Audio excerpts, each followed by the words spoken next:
सैफरील हल्ला प्रकरणात एक संशयित ताब्यात, 4 घरफोडीचे गुन्हे दाखल असलेल्या शाहिदची कसून चौकशी.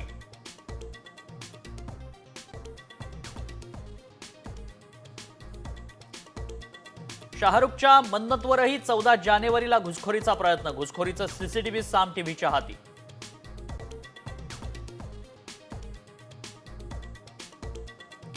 धनंजय मुंडे कृषी मंत्री असताना डीबीटीचं धोरण कशासाठी बदललं? नागपूर खंडपीठानं राज्य सरकारकडे मागितलं स्पष्टीकरण.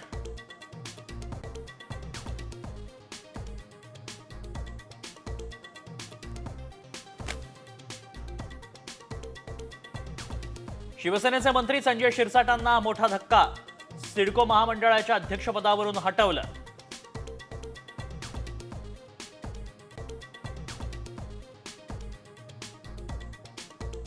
कांदा उत्पादक शेतकरी पुन्हा अडचणीत, बांगलादेशकडून कांदा आयातीवर 10% शुल्क आकारणी, निर्यातीत घट होण्याची शक्यता.